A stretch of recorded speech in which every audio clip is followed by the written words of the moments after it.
was David's Yeah. idea. Yeah. Yeah, Something- yeah, yeah. it's Let him just- do it. I was like, let's just try to give this show like a little around the horn theme or something.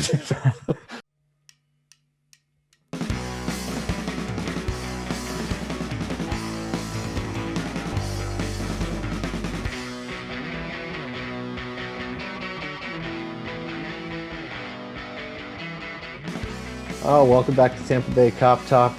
I'm David. I'm Andrew. Darius. Vijay. All right, so we're going to do something a little bit different today. Look, we've been talking a lot about this season. This season's been wild, right? There's all these different factors that have led to Liverpool's not being able to retain the title. Been injuries, been off the field stuff, fixture congestion, you name it. So, what are we going to do? That's the question. We don't want to spend all our time rehashing everything that's gone wrong and quote unquote making excuses. They're not excuses, but you know what I mean. Like, we can't just dwell on everything that's gone not our way. Eventually we're going to have to find a solution. So this show today is dedicated to what is your idea for a solution. So here's what we're going to do. VJ's going to pick a number between 1 and 10. The three of us are going to hold up a number between 1 and 10. And whoever gets closest is going to go first with their tactical plan for the Reds from here till May. Hey, in the summer, all bets are off. We're going to get new players. Who the hell knows what's going to happen? The whole game plan might be changing just naturally. So, VJ, you ready? I'm ready. All right. On three, gentlemen, stick up fingers with a number between 1 and 10. 1, 2, 3. All right, Darius, go. Wait, you and David both got 8. All right, so Well, Darius put his hands up first. yeah, he did put him up first, so that's it. Damn. Go All Darius. right. All right. So I'm first going to give you a little quick overview, a synopsis, and then we'll kind of go into detail. So my thought for Liverpool, the way to kind of address what's happened this season and go forward is to start the new center backs. So Liverpool obviously went out and bought the 2 new center backs, Kabak from Schalke and Davies coming in from the lower leagues. They got these dudes for a reason, because they are center backs. They're not guys playing out of position. They are not guys who are there to be just random dudes. They're there to be center backs. So I would say starting with the Leicester game, you get them both in. And it's not going to be pretty. There are going to be growing pains. But the thought is you get them in because when you go back to a normal midfield, when you go back to Fabinho and Henderson, and then Thiago with it, or if it's Wijnaldum, or if it's Curtis Jones, or Naby Keita at some point, there's going to be a little bit more solidity, because we've seen in recent games, Liverpool have been dominated in the middle of the park. They have not had any kind of consistency in the midfield, and the front line has suffered for it. So if you get in those 2 defenders, you get a more regular midfield, your best midfield. Everything else will function a little bit better. Okay, so just kind of going into detail, right? So Fabinho at the 6 is by far the best 6 Liverpool have had. We've seen Henderson at the 6. He's pretty good. We've seen Thiago at the 6. He's pretty bad, actually. Wijnaldum, he's okay, but he doesn't really have the legs. Milner, we've seen in a pinch, is decent at the 6, but Fabinho is by far the best at the 6. At the center back position, he's rash in the tackle. He has made mistakes that have led to penalties. By my count, I'm giving him 3 penalties this season, even though only 2 have come in from challenges. One of them, the but the Alisson penalty that he gave away against Burnley, that was on Fabinho because he had a bear hug on his attacker, let him go, put Alisson in a terrible position. Alisson commits a penalty. So I'm putting that on Fabinho. 3 this season.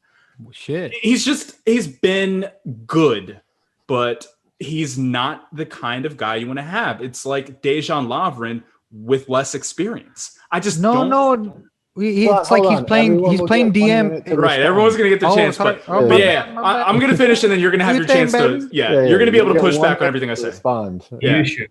Yeah, Yeah. you're No, going to I be able was to push just going to back. agree with you, by the way. Yeah, but he is rash in the challenge. He's very, very good at covering, getting places, and making tackles. But he's also risky in the way that you don't want to see your center back doing, because your center back is the last line of defense. As a defensive midfielder, you go and make that risky move, because if you put in a challenge in the middle of the park, at worst, it's going to be a red card, or excuse me, a yellow card mostly, maybe a red card if that's absolute worst. But usually the way Fabinho plays, it's not that reckless. It's going to be, okay, bad challenge, yellow card, whatever, you move on, keep playing.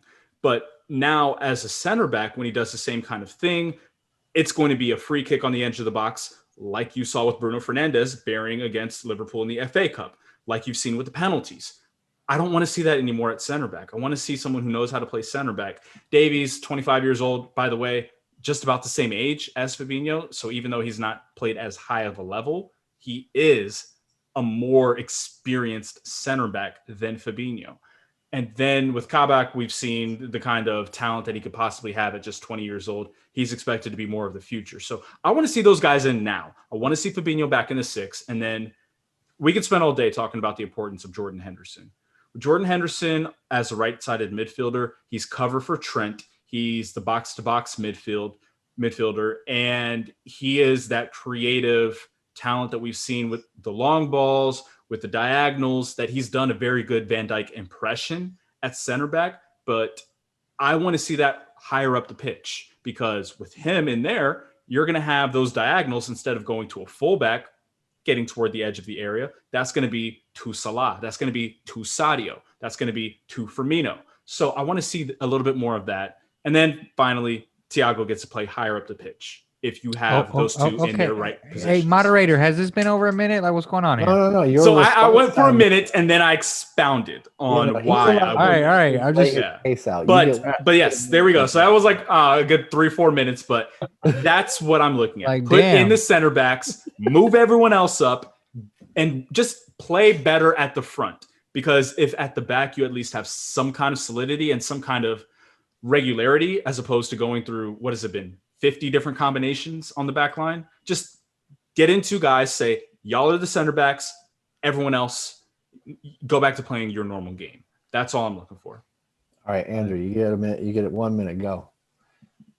And then you get to that was your turn. No, you're going to poke holes in Darius's argument. Oh, go ahead. Oh, no. I was just going to agree on the – I don't even know what I was going to agree. Oh, the Fabinho thing in terms of the penalty shot. I didn't realize that he has contributed that many penalties, because I remember thinking, and maybe some pundits had said that, for up until before Christmas, I feel like he was playing amazing in terms of center back. You would almost think that he was a center back, right? But that being said, though, it makes a lot of sense of his rash challenges, because he's used to playing a DM role where he can make these fouls on the at midfield, and it's okay. It's just a foul, not even a yellow card. You know what I mean? So but he can't be doing that in the box. You know what I'm saying? So it makes a lot of sense. It's like he's imitating to play center, but like he's brought those quote unquote bad habits to the center half role. So I get that point. I like that. And my thing I would agree with you on. I can't, I'm not trying to disagree with you. I'm just speaking real stuff here. Like if he's in front of those boys that are inexperienced in the Liverpool system, you have a man that's experienced. You have a man that was brought in as soon as we lost against Madrid in the final. And for me, that's a signal, like, we bought this man to beat City. Because City was the top of the league that moment. They were Centurions. You bought a man to break that team down, to nullify their attack, right? So if he's there in front of them, is what I'm saying. It's almost like having a third center back, the way I look at it.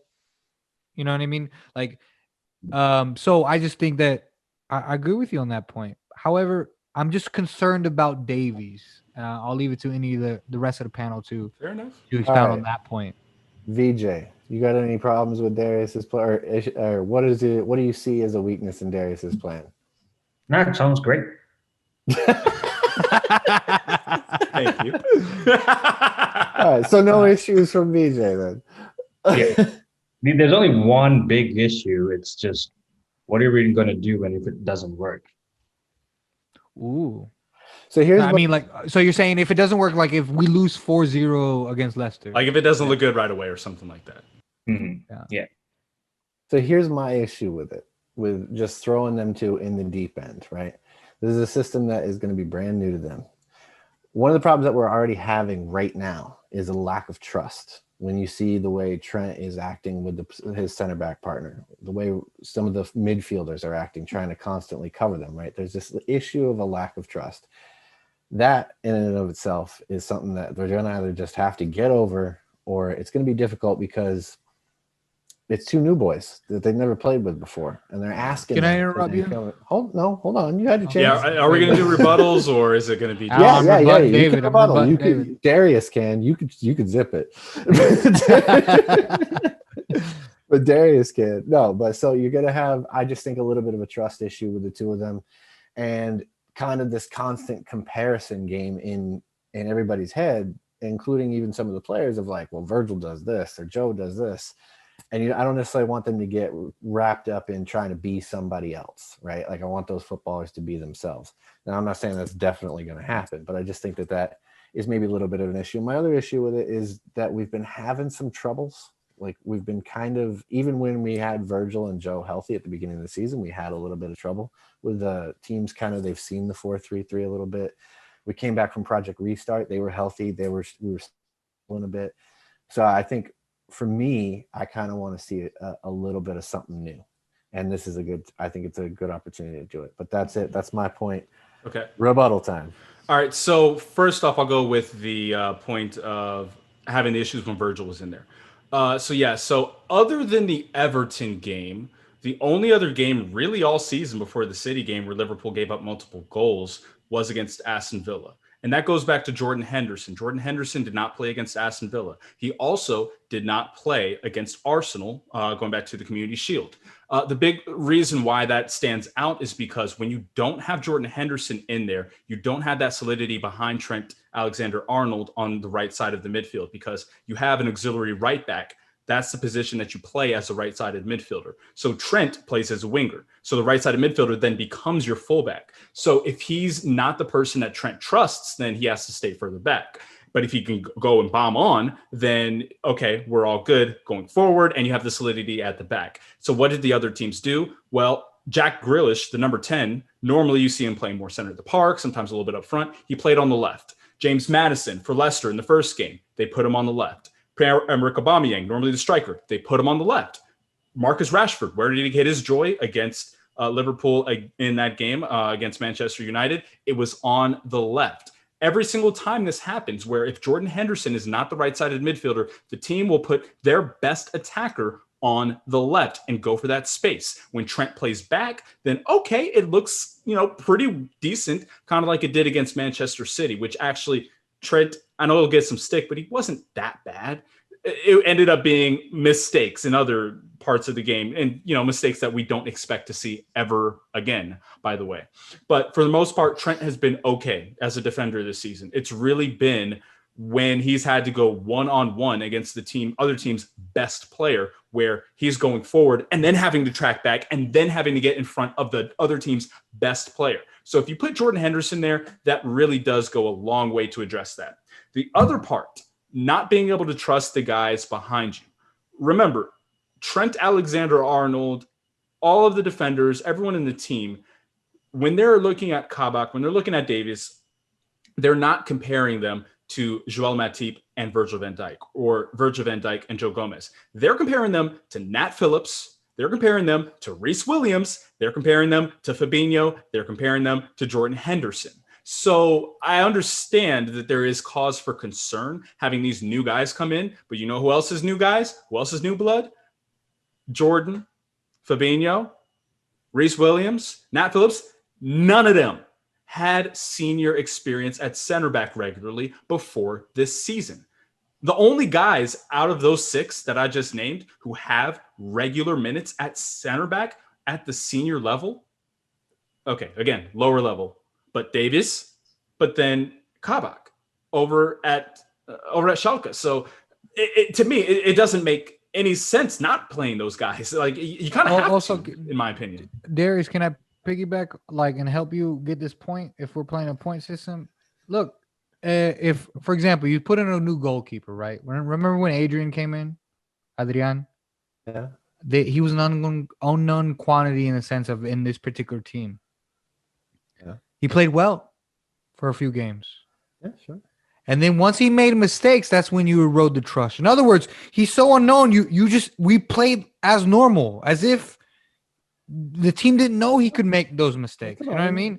So in other words, the same could be applied to these center backs in the sense of like, until they make the howler, they're going to be trusted to get the job done, because at the end of the day, they're professionals and they believe the coach and, the coaching staff and the training sessions and all that bullshit. Right. But until the minute they make that howling mistake, the trust is going to be there. They're professionals. They're going to get the shit done. You know what I mean? So I feel like Darius has a really good point, and golfer clap. All right. Thank you, Darius. All right. Well, that is, I'm going to say, probably the most likely. Yeah.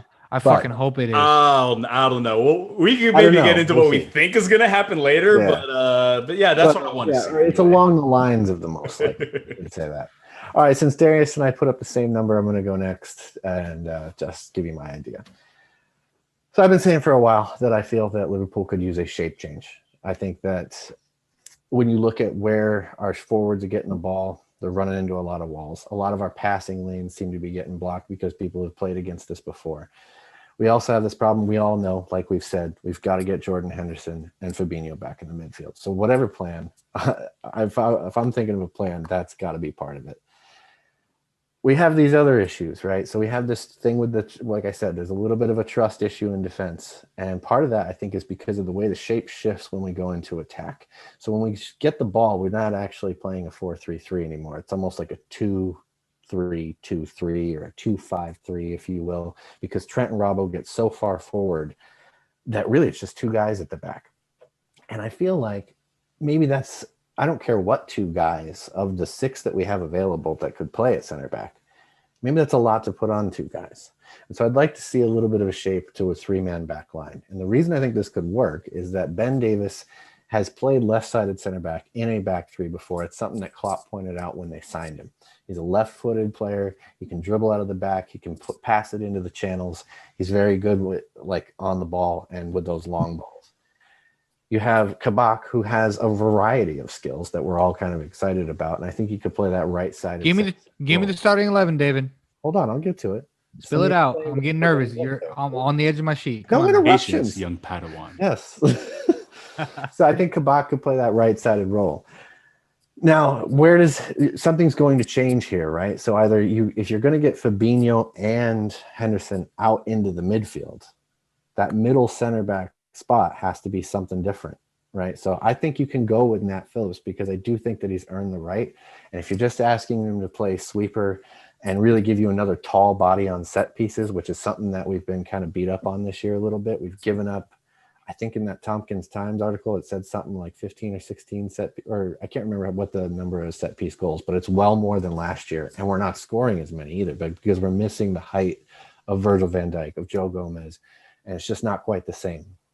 So I think you could put Phillips in there. It's going to help protect you when we're defending set pieces. I think he's done enough to kind of earn it. He'd be more like a sweeper role, kind of like a last man back sort of thing. You're not expecting a whole lot out of him going forward. And if you have Fabinho kind of in front of him playing a defensive midfield role, it's really more almost like a destroyer. So in my opinion, I think that could really work out. On each side, you'd have Thiago and Hendo. You'd have Trent and Robbo on the flanks. And then we've talked a lot about where Mo and Mane are getting the ball, right? They're getting it far too out wide, chalk on their boots. Where they've had a lot of success, where they played really well against West Ham, was they were getting the ball, and against Tottenham as well, they were getting the ball more centrally. By making them more of an attacking two, like two center forwards, basically, we can get them the ball in a little bit of a different area. Now, you can still play gegenpressing in this shape, and you can still have a lot of different passing lanes, but it's something new that opponents haven't seen us do before. I also think getting Trent a little bit further up the pitch where he's not quite so dependent on, or quite so, like we're not dependent on him getting back and playing defense quite as much, because we have three center backs back there. So it's a little bit more defensively solid by nature. It really just has to be protected in the middle. It gives Hendo and Thiago complete freedom. And then there's another issue that I'm trying to address here, and that is that right now, when Liverpool go to the bench, what's there? Not a lot. right? We keep bringing on Divock Origi. We keep bringing on, Alex Oxlade-Chamberlain, who's okay. Don't get me wrong. I still respect Ox, but he's not bringing a lot to these games lately. Other than Curtis Jones, I just don't see a lot coming off that bench right now. By sacrificing a forward player and also by getting Fabinho and Henderson back into the midfield, it allows us to give Gini Wijnaldum some rest and also use him as a sub. It allows you to maybe use Bobby Firmino as a sub.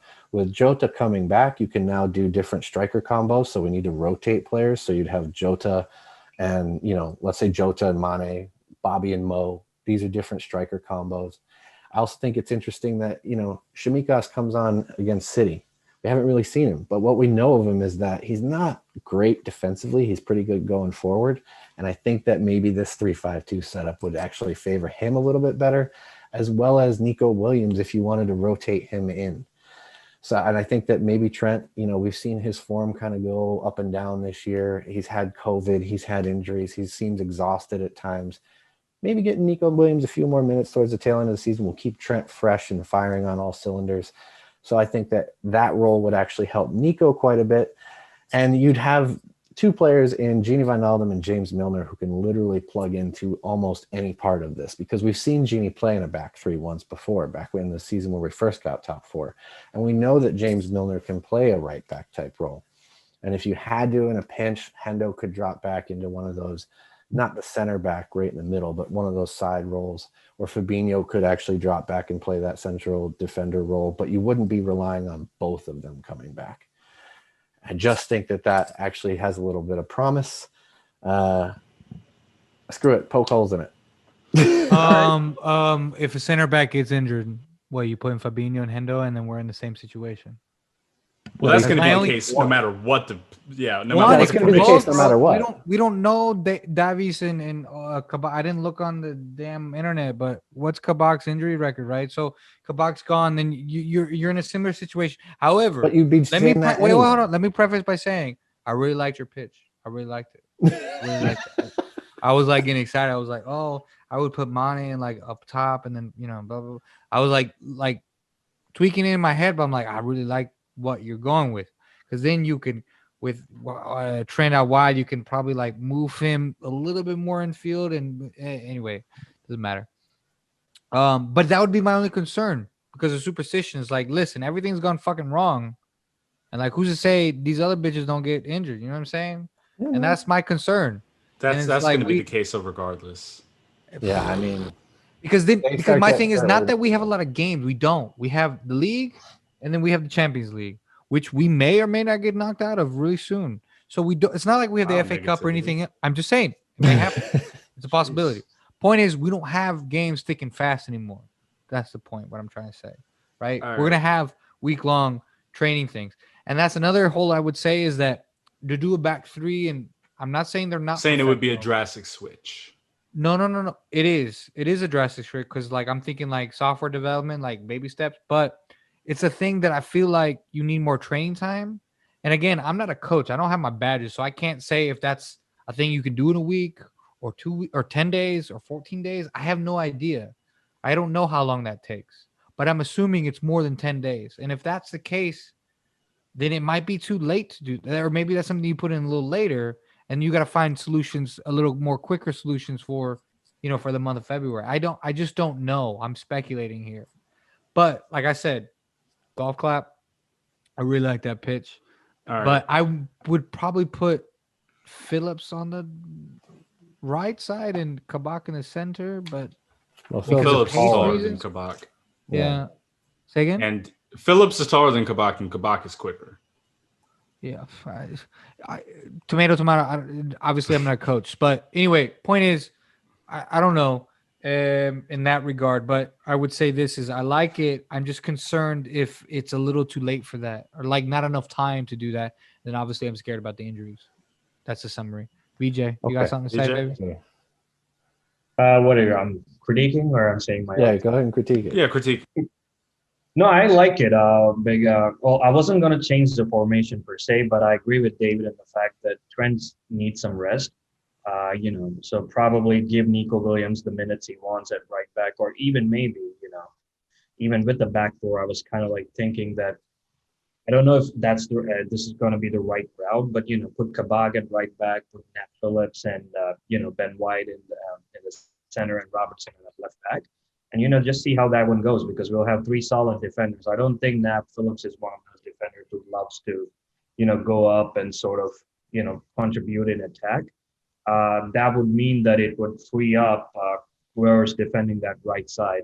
In this case, it would be Henderson, so he could, probably push up just a little bit forward and put those balls in the boxes a little bit early as compared to what he does. Because if you remember last season, he was doing that quite a bit, even with Trent, guarding down the right side. Henderson was still trying to pick those crosses at the near post or at the far post.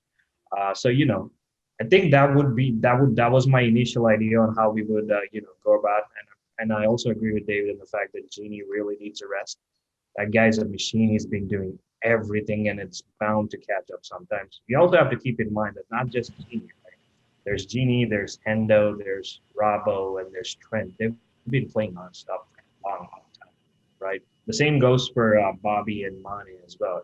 The only rest Bobby and Mane got was when they were injured for a couple of weeks and they couldn't play. Otherwise, they were starting week in, week out for 2.5 years straight, right? Mo's the only one who's, kept fit and, kept going at it. But Mo is super highly motivated. He wants that golden boot. He wants to be the best player in Europe. He wants to score every goal he could.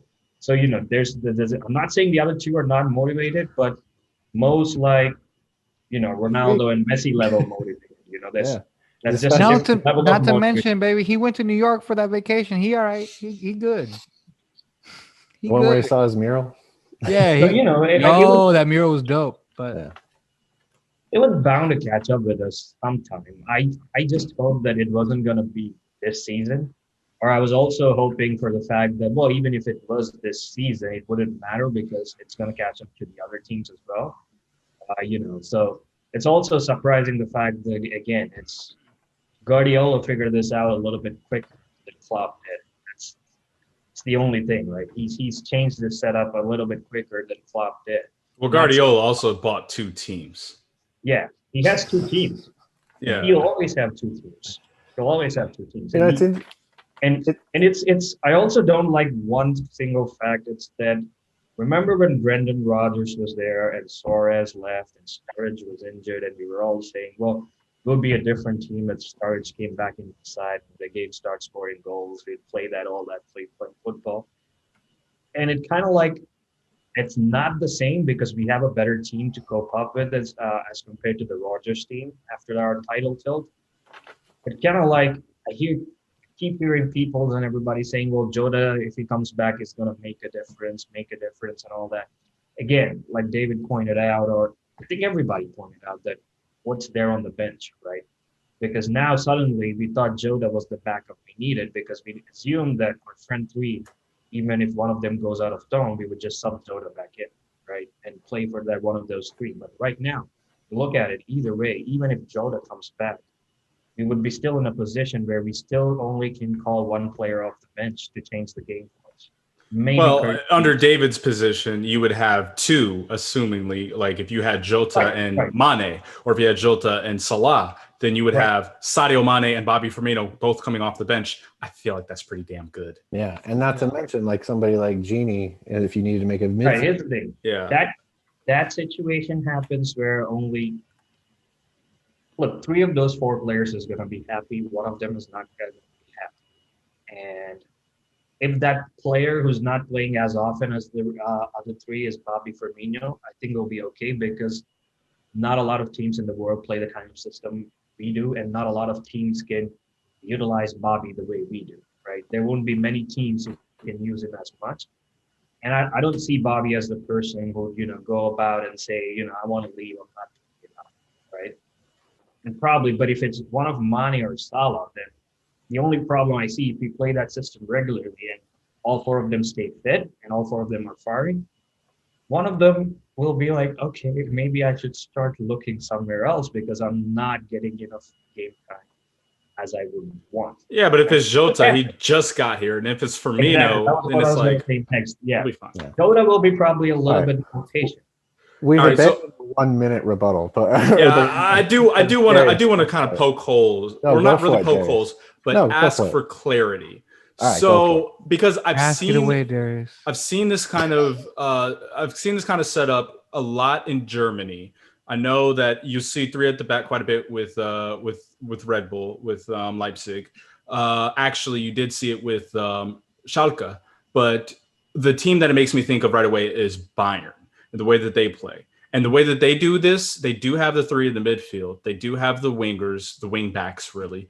But they have a two at the front. So you have Lewandowski, and then behind him, Müller. So you got the Rumdeuter in Müller, where he's just kind of in number 10, but he plays all over the place, like kind of the way Shaqiri did in the last couple of games where he's appeared. So if you do have this with a front two, are you staggering it? Are you having them kind of like both on the same level? Are you going with like kind of an old school 9 and 10 setup? Like, what are you doing with your front men? Because I feel like that's the only thing where I'm just like, I don't know how that goes between Mo and Sadio. I'm just kind of curious about what you think those two would look like up front. So I think it goes horses for courses, right? So you base it on who's the opponent. So maybe in some games you just want to go blistering pace. Let's get in behind and just get shots off. And then you just put Mo and Mane together. But maybe some games you do need that kind of extra body who's going to come back a little bit deeper, pick up the ball and create. And you could put Bobby behind somebody like Mo or Mane, right? And Jota can actually do a little bit of all of it, whatever you want him to do. If you want him to just go pacey, get up the field, get into those channels and just try to run and win the ball, he can do that. If you want him to go back and play in the midfield, we've actually seen him play in the midfield in a 4-3-3 before. So we know that he can do all of that. So I think it gives you a little bit of the tactical flexibility to go, okay, the two pacey guys right up top running at him all night, we haven't gotten very far with it. So we're going to switch it up and we're going to put Bobby in now. And he's going to come in and just try to win the ball deeper and create and kind of get the other midfielders up around him. Basically work off of Thiago, work off of Hendo as they make runs forward and create with them. And then just keep feeding your forward, whoever it is. And you could even make an argument that maybe in a setup like that, Divock Origi would have some use, right? Because he's got three people just creating for him behind him, feeding him the ball. He's not going to play with his back to the goal the whole time. And that's really not what he's good at. His hold-up play can be good, but if you can get him the ball running at the goal, that's when you'll actually get your best results out of him. So I think it could go a lot of different ways. It just depends on who's the opponent and what do you think your best shots are. So the other things, all right, so quick rebuttal time. So Andrew brought up a drastic switch. Yes and no, right? It's kind of actually a conservative switch when you think about the fact that you're putting an extra man back. Also, these are professional footballers, so come on, let's be honest. Is it that drastic of a switch? No, but you have three in the back. It requires a lot of communication and chemistry, homie. It does, and that requires training time. That's my only concern. Okay, so the training time issue. That's what I mean. Did I not make my thing? There may never be a better time to do this than right now. And got a full week. Again, my point.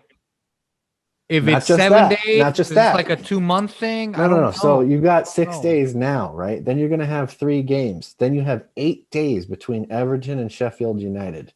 Then you have another 7 days till Fulham. So you have not just this full week, but then you have 3 games, and then you have 2 full weeks in between, or a full week in between each game, including one of those is 8 days. Right. That is about as much training time as anybody. Like preseason. Yeah. Okay, so it can be done, but it's just we're not going to see it in like game 1, so to speak. Okay. You probably will not. That I'm okay with. Yeah, but I think it's something to start working on, and I think yeah. I'm down with that. Klopp has interest in. Yeah.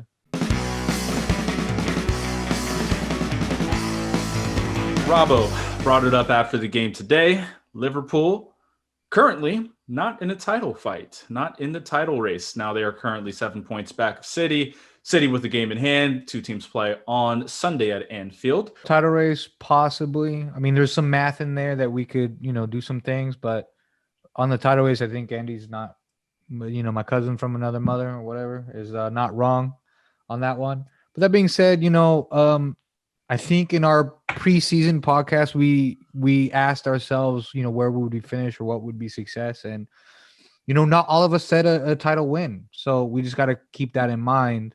And that was with the knowledge of, or the idea that Van Dijk would be there and Gomez. And I wasn't Matip, imagining half the squad going down. Yeah, exactly. That's my point, right? We have to be almost perfect from now on. And, that's going to be tough. It doesn't look likely at the moment. Yeah. Like I think we could maybe go on a run these next, because we have what? City, Leicester, Everton, Leipzig, and then Everton, and then Sheffield right after that. Until Sheffield, no low block sides. No, so. and you know what? Yeah, I was about to say, what's weirdest about that is like the game. You feel good going into that stretch. Yeah, no, the rest of it I'm fine with, but the Sheffield game, I'm like, oh, that's the one you're worried about. That's the one I'm worried about. Yeah. I say Thiago Masterclass 2-1. Up the Reds. Let's get it. I still got the faith, baby, even though I'm in pain. I still got it. I might be crazy. Hey, I might be the I'm only gonna be one. all right. It's Super Bowl Sunday. I'm gonna be drinking. We like gonna be when I all wake right. up, it's gonna be a crazy day. Yeah.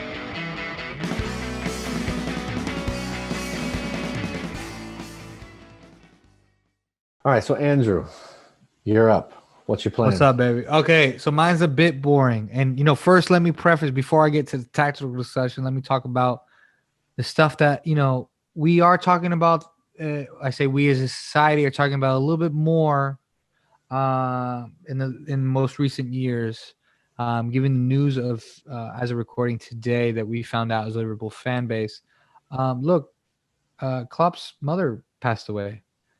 And I think maybe he hasn't been himself all year. And I'm not saying that has to do with his mother, but like you look at his attitude towards the press, towards those shenanigans in terms of those interviews where he was like, oh, we play at 7, we play at 12:30 and blah. And, getting fights with Jeff Shreves on the sideline and, those press conferences after they get post-match and stuff. There's something not right about him. And again, no one's going to argue that he's not the heart and soul of, what's going on at the club right now, right? He's the leader after all, right? So given the light of, given the news of today, I just think maybe we just need to step back. Maybe, give the man some time. Maybe he needs to do a Mo Salah type vacation. Maybe he needs to go to New York for a few days, or I don't know, Newcastle. I have no idea. Or whatever people go in England, because I don't think he can go anywhere because of COVID. Huh? Geordie Shore? Yeah, whatever he wants to do, man. If he just wants to do a staycation, play some Xbox, man, let the man do his thing. Spend time with his kids, talk to his wife, that kind of shit. Because the man is a devout Christian, right? So like the fact that, I won't go into my personal thing, but like I was in a similar situation where, he can't visit he couldn't go to the funeral. He can't go to the funeral, right? And so for me, I mean, obviously it's a parent, so it's a bit difficult, right?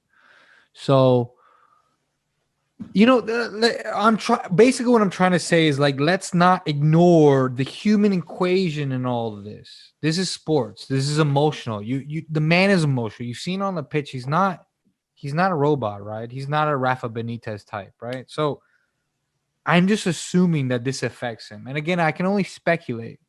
Maybe he's one of the types that he takes grief and he just rolls with it and he's better for it. No idea. But maybe he's one of those humans that needs a timeout to be better for it in the long term, So that's my concern in the immediate future. That being said, what's happened could be and should be a motivating factor for the players.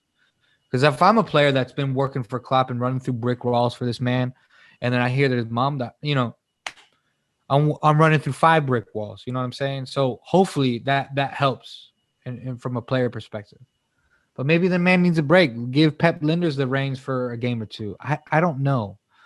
But shout out to obviously, condolences and so on go to Jurgen Klopp and his family. That's terrible situation. Now, as far as let's go back to tactics for a second. The answer is Kabak.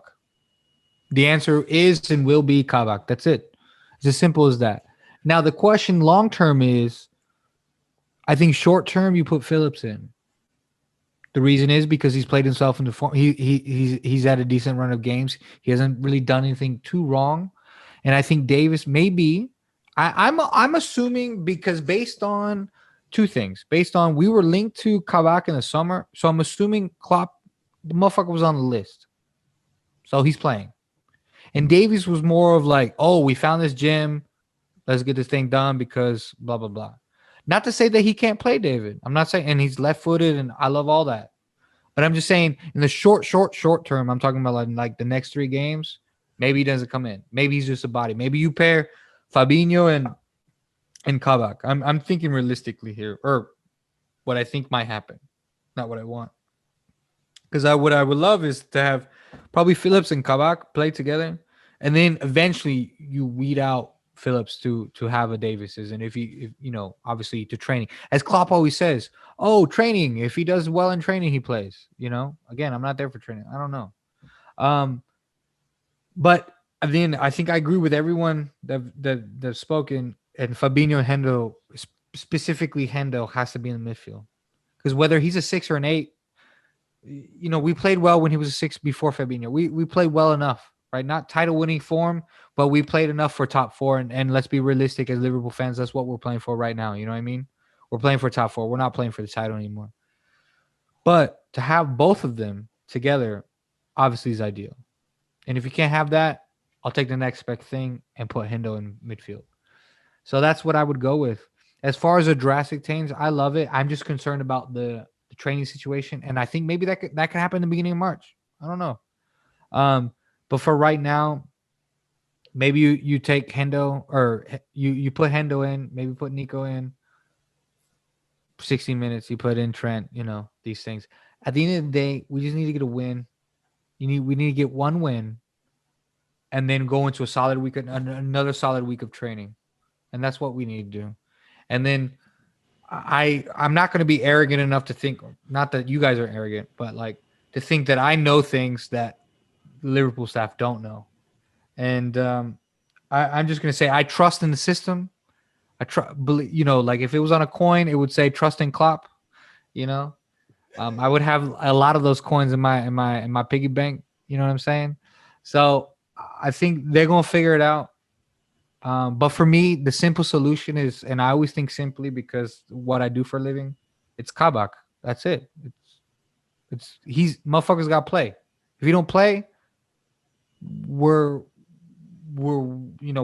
this run that we're in keeps going.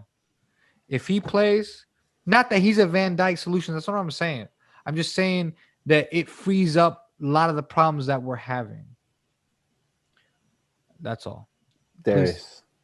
So I do agree with the mental health aspect of it. Like if you're saying that Klopp should go on holiday somewhere just to get away from it, but the obvious answer that you guys did not say, if he's going anywhere, he needs to go back to Germany. He needs to go be with his family. But he can't. He can't. No, he cannot, because he would need to quarantine.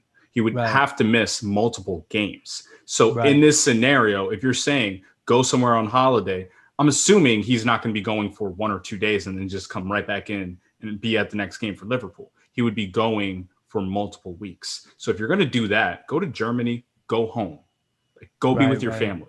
Yeah. I was trying to be more simple about it, but no. That would be the most ideal thing. Like the dude's gone for like 3 weeks or whatever, given COVID time. Yeah, I mean, I'm just saying because like taking a day or 2 off, like what is that even? That's a weekend. Like that's not a mental health break. Two things. Pre-COVID world, he goes for a week, and where he can travel, whatever. Let's say, because given his high-profile job, I'm sorry, that's the way it is. But in a COVID world, dude's probably gone 3 weeks. In an ideal scenario. But do I think if this scenario were to play out, which by the way, unfortunately, I don't think it will play out. But if it did play out like this, I think he's only gone a week. Max. He's effectively a CEO of a company. Like he can't be gone that long. It's just the way of the world. Unfortunately for his job position, he knows that it's probably in his contract. Who knows? But that's a good shout for me, Darius, and I don't disagree. I'm just cynical about it. Agree with you that if he needs to take a break, he absolutely should take a break. And I think that he should just if he has to take a month to be himself, then let the man take a month. And I am perfectly fine with that. I believe in Pep Linders. I think that he's a very capable first team coach and could manage a team to success. He's had some experience managing. I think that it might even be an experience that the boys, in terms of bonding, wouldn't necessarily be bad for them. Yeah.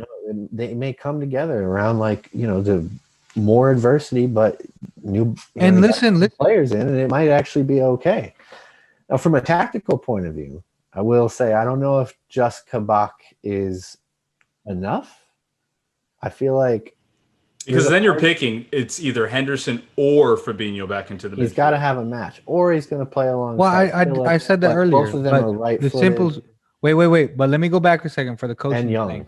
Let me go back to the coaching thing, because if Homie goes away for a month, which I would be all for too. I agree with that. It's just I'm cynical about that idea. I don't think he'd allow himself. No. Yeah. If they allow, whatever he goes, let's say he goes. Yo, can we sign Gerrard on loan real quick? Like the dude has he's up 23 points in the Scottish Premier League. Like, let's take him on loan real quick. He can learn with Lenders. He can learn the thing, and boom, boom, boom. It's like a little apprenticeship. The dude's already won the SPL. You know what I'm saying? It's his face. He's already won the SPL, man. Homie, bring him back. Bring him home, son. Manager on loan. Okay. But in terms, so Vijay, do you think that just bringing in Kabak is enough from a tactical perspective? Well, here's the thing that worries me, right? Kabak is the answer because we bought him right now, but you're forgetting about all the other targets that we were linked to before we went ahead and splashed the money for Kabak. There was rumor that we agreed a deal for Kaleta from Marseille, and we couldn't get it done in time because Marseille couldn't get a replacement, right? We were even looking at Mustafi. Probably that would have been the worst thing ever if we signed Mustafi of all people. But again, because Mustafi would probably be coming in place of Ben White or something like that, right? If he signed Mustafi, we probably wouldn't have signed Ben White or something like that. Ben Davis, damn it, is not Ben White. Ben White's the guy at Brighton. I think everybody wishes it was Ben White, but it's Ben Davis. Yeah. Whatever. Ben Davis, some shit. Ben something. Right, and we were also linked for what's that guy's name from Leipzig? Upamecano? Yeah, but of course we're not going to get him when we're about to play him. Right. That's for the summer, yeah. But again, then we also bid for Samuel Umtiti from Barcelona. Keep in mind that Kabak has come after all these, and there are a couple of other rumors. Putting around that. There was this Portuguese center back that we were looking at as well. Are you poo-pooing Kabak? Listen, Vijay, you're full of shit. Is he? Don't be naive.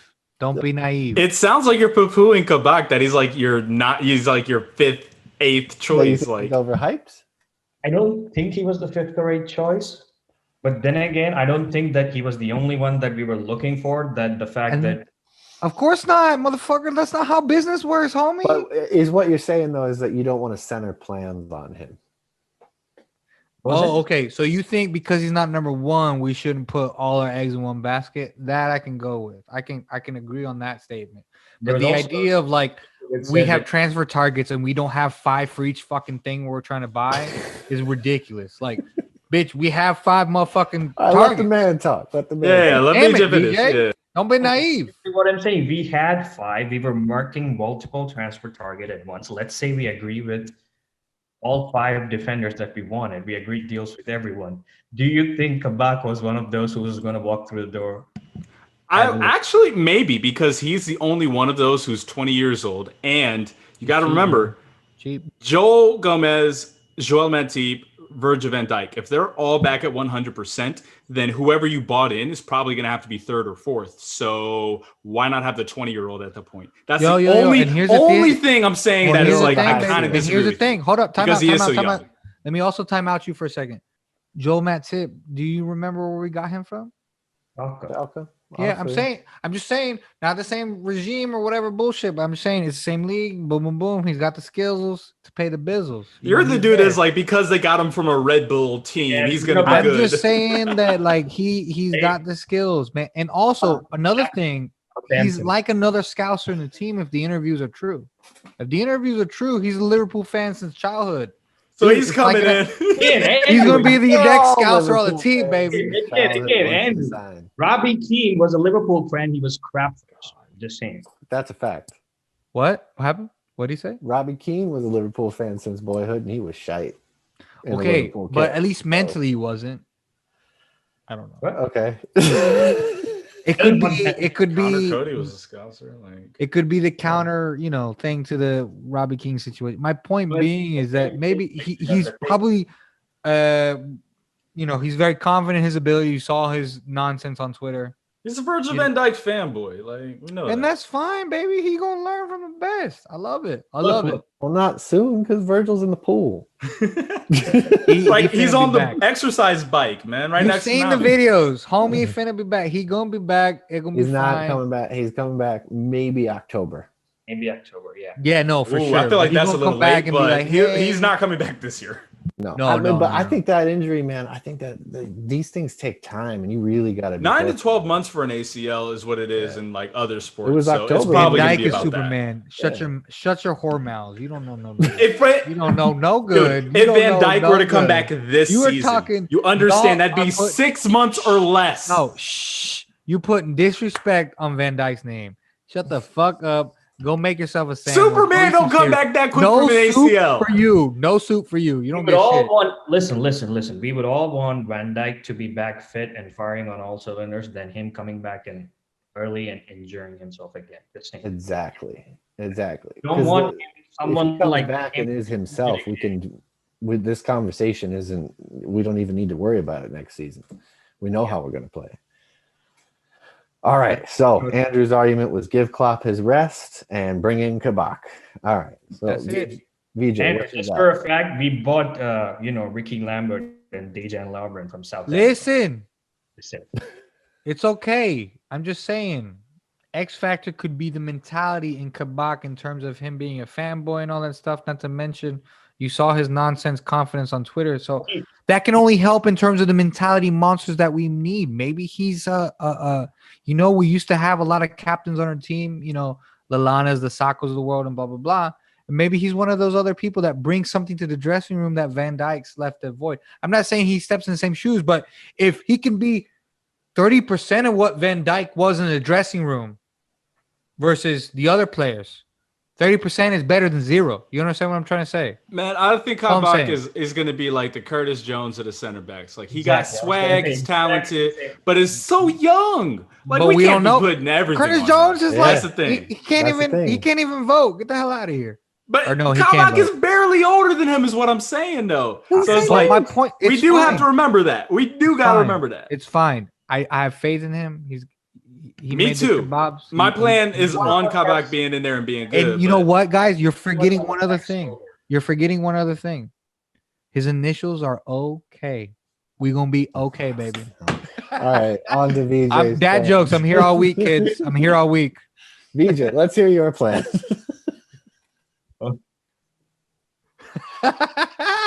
He's like, okay. We gonna be okay, bitches. Woo! No, we'll be okay. Guy sure has confidence. That I'll give. Now, he's young. We shouldn't be putting too much pressure on his shoulders for him to be the solution. Is all what I'm saying. All right. Let's hear your plan. But I thought I gave you my plan. I did. Oh, wait. Did Yeah, you? let's just go it again. The full Yeah, go plan, again. what Let's you hear think. the whole thing because it was Yeah. kind of some summary, if anything. Yeah. Right. So the summary is simple, right? Stick to 4-3-3, right? Give Trent his rest, give Trent his rest and give Nico some time, and then play defenders at center back. Either maybe Ben White and Kabak to go. Davis, damn it, VJ. Yes, sorry, Ben Davis. He's trying to manifest. They're going to get Ben White in the summer. That's what he's saying. He's like, this shit's He's like happening, conjuring up some bullshit out of thin air. Get the Yeah, hell Ben outta White's here. over at he's at Brighton. He's really good. I wish they did have him at center. He's like, but no, it's Ben this Davies. guy's gonna be the new Ben. Is it because he's a white guy and his name is Ben? Like, what's going on? No, it's because he's boss. That's why he keeps saying that. No, so Ben Davis and Ozan Kabak directly at center back. I really don't think that would be worse than what we are playing right now. We are down, we're out. Might be give it might give the team a little jolt up their asses, which would mean that, Henderson and Fabinho will be up in midfield trying to protect those two, which they did before for, either they're doing it at center back or they're doing it in midfield. I think if this Fabinho and Henderson do what they're doing at center back in midfield, we'll be all right. Because beyond them, there'll be another two more players trying to do what they try to do, right? Right. It's just basically it adds more numbers without even, adding more people to the team, if you know what I mean, right? And then Bobby, on the other hand, again, it's been for a year and a half that Bobby is not firing. He still makes us tick. So I would also, give Bobby and Genie his rest as well. Not rest in the sense that not stop playing him completely, get them off the bench. Give Curtis a good go, man. I mean, I think he was our best player in the City game. So I was a little bit disappointed when, Klopp bought him off in the City game because I thought he was our best output. But then again, Klopp might have had his reasons. We would never know what those reasons were, but that's what I think. And then up front with Mo and Mane, I would have said give Taki a go, man, but Taki doesn't exist in Liverpool anymore. For the next 6 months. Yeah, For the next 6 months. Long-term plan. Yeah. So, which would mean that the only other choice we have is to put Divock in there, which doesn't work that as well as it's supposed to work with him through the center as one of the front three. He has his moments in the game. It would mean that we have to play a little bit differently. But I'm hoping Jota's almost done, and Jota can take Bobby's place in that front three, and that would hopefully give us the kind of the movement and the switching of roles in the game dynamically that we need to, so that we can start firing again. Because I loved it when the game in which we played Bobby, Jota, and Mane as our front three, the way they were popping in each other's position. Nobody stayed in the same position. They were constantly switching position, and teams could not handle that. So I think that would be the way to go forward. But again, that is based on the fact that I think he's back within 2 weeks. I'm expecting at least, I don't know if he'll be in full training this week. He was training alone last week. You think he'll be here for Everton? I would imagine. Yeah. The claim was early February, as far back as December, and now we're into middle February, and we still don't know. Oh shit! We after the Super Bowl, fellas. Is that what day are we in? February 10th. It's the 10th. Who are the champions? Oh. Who won? Okay. Why are you trying to do this now? This is All right. You had so many opportunities. So Vijay's plan, we stay 4-3-3. We get the center backs in, and he wants to see greater rotation throughout the squad. That's how it's summarized, right? Yeah. So you're playing shit, homie. Your plan is shit. Wow. You're gonna have to come up with a better reason than that. Go for it. Okay, so how about I go first, because Vijay and I basically had the same plan. Good job, homie. So putting in the new center backs and moving the midfielders up. So I'm just going to give you some stats to kind of support Vijay here. So with Jordan Henderson starting, and this is, by the way, in the midfield. This does not include this season where he's been playing at center back. With Jordan Henderson starting since the start of the 2017-18 season, Liverpool, 65 games, 48 wins, 11 draws, 6 defeats. Points per game, 2.38. Win percentage, 73.8%. Goals per game, 1.98, which is decent, but goals against per game, 0.7. Without Jordan Henderson, 43 games, 29 wins, 5 draws, 9 defeats. Points per game, 2.13. Win percentage, 67.4%. Goals per game is 2.2. Okay. Wait. Stop. Goals against, 1.18. So it's clear that with Jordan Henderson in the midfield, the defense suffers because you don't have that solidarity at the back. With Jordan Henderson as a defender, with Jordan Henderson out of position, you don't have that solidity. Darius, go to school. All I'm trying to get to. Listen, no bullshit. Let me ask you the same question. I love those stats. In a normal year, I'd be like, yo, that's just solid. But here's the thing. Stats are for mugs. Sometimes.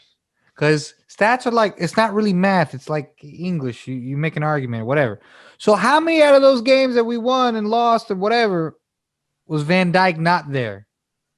Van Dijk was there for the majority of those games, by the way. Huh? Van Dijk was there for the majority of those games. That's what I'm saying. And the motherfucker's not here now. That's my point. I want to see those games with Jordan Henderson in the midfield Okay, when Van Dijk's not there. How about this? Listen to this, That's Andrew. what I want to know. Listen to this, I want to know. Andrew. I'm not done. I want to know before the Van Dijk purchase and after. That's where those stats. I said the matter. 2017. However, 18, that so being that's said, what, I still half like. the season. Hold on, I still like the fact that you got those stats. I appreciate you. I think that's the third show in a row we've pulled out those stats. Yeah. Darius, way to be a journalist. You know what? All right, but I will address. I'll address your question. How about this? With and without Virgil van Dijk, that type thing. I'll put it in reverse. When you've had the full allotment of midfielders, whether it's Fabinho, Henderson, and Wijnaldum, Fabinho, Henderson, and Keita, how many games have there been where Virgil van Dijk puts in 1 or 2 challenges, where he doesn't really do anything, where he's there and he's great, but he doesn't have to have a full game? Because when the midfield is fully there, it's kind of a boring game for the defenders, to be completely honest, because Liverpool bossed the game at the front, they bossed the game in the midfield, and they don't need the center backs. So if you have the midfielders where they're supposed to be, it doesn't matter. That's all I'm trying to say with that. Hold on. I know what you be trying to say. I just wanted to pick that part. And what you just said right there, 1000% correct. I can't argue with that. I'm just saying we should get. I was just curious about that stat, what I said earlier, but what you just said right there is absolutely spot on. Because how many times did we watch games and we'd be like, dude, did Alisson do anything? I think fucking Virgil jogged the entire game. So you're absolutely right on that. And that's the ultimate goal, is to have our midfield back. Because again, I think Pep Linders has said this. I think Klopp has said this. Fucking Guardiola, Fraudiola, whoever. Defending starts from the front. You're absolutely right. And it goes to, goes down the line, right? So you're not wrong on that aspect. So you didn't need to look too far from this season. Our problem started when we started moving Hendo into defense. You remember this season we missed Van Dijk for quite a few important games. But then when Gomez was by himself, when it was just Gomez leading it, and Gomez and Fabinho, we still did okay. Right? Yeah, but then once Gomez went, done like a Cinnabon. Gomez and Fabinho gave up 1 goal against City the first time around. Yeah, exactly. But once he went to fucking England and I don't know, ate crumpets and shit and tea and done. Remember the Tottenham game? It was Reece Williams and Fabinho at center back, and Hendo was still covering in midfield.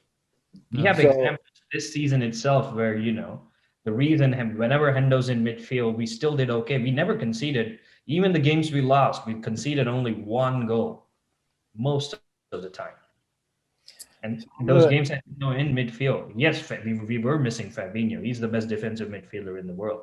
We were missing him, but we were still okay because Hendo was still in midfield. All right, so if I'm going to take issue with any of it, the only thing I'm going to say is that all this plan is predicated on getting Fabinho and Henderson into the midfield. But you've mentioned that the need to rotate. And when they're not in there, what have we seen? Greater pressure. We rely heavily on possession rather than what actually is our best game, which is losing the ball but then winning it back in dangerous positions, right? So that's what Hendo and Fabinho do so well, right? That's why it's so successful, is because they win the ball back and then redistribute quickly. Right. But if we end up having to rotate them out, this system gives me a little bit of concern, because without them in there, those 2 new center backs are going to get put under a lot more pressure. But Klopp doesn't rotate them. A lot quicker countertaps. Klopp doesn't rotate them. Klopp does. Okay, but this was DJ's point, right? That we're going to need some. We're going to need some. Right. And I think that he's not wrong there. He's actually right that we do need to rotate, because we have been maybe a little bit over reliant. He's right about the amount of minutes that Jordan Henderson has played. And we know that we cannot afford to lose him to injury. So I do think there are going to be games where we maybe need to take him out. And we've already seen, Fabinho's played a lot. Gini Wijnaldum has played an insane amount of minutes. So he's right. Sure. The need for rotation is there. But I worry about what happens when Fabinho and Henderson aren't in there and then you have these two new center backs. So that was like my only critique of it was that. We play your formation when they're not in their All right. So anybody else? Compromise. All right. Kabak, baby. That's it. All right. So Done. audience, we have we have four solutions. 3 really, but 4 we'll say. Darius goes with play Kabak, play Ben Davis, stay in the 4-3-3, and get us that damn midfield we've all been wanting, which is Fabinho, Thiago, and Hendo, with our front 3. Myself, I personally like to see a shift towards a 3-man back line, a little change in shape, something fresh for everybody, new faces, new day, new challenge, could be good. Andrew would like to see us give Jurgen his rest, let the man take his time, get his head right, and turn the reins over to Kabak, because apparently he's the golden child. He's the new Superman. He's got to do it. He's got to do it. It's just he has to. He has to. That's it. And Vijay wants us to stay in the 4-3-3, start these center backs, and keep the rotation in the squad going. Let us know which solution you like best in the comments. And that is it for this edition of Tampa Bay Cop Talk. Drop it in the comments. I'm David. I'm Andrew. I'm Darius. I'm Vijay. And we're out. Peace. Up the Reds. Let's go. Woo.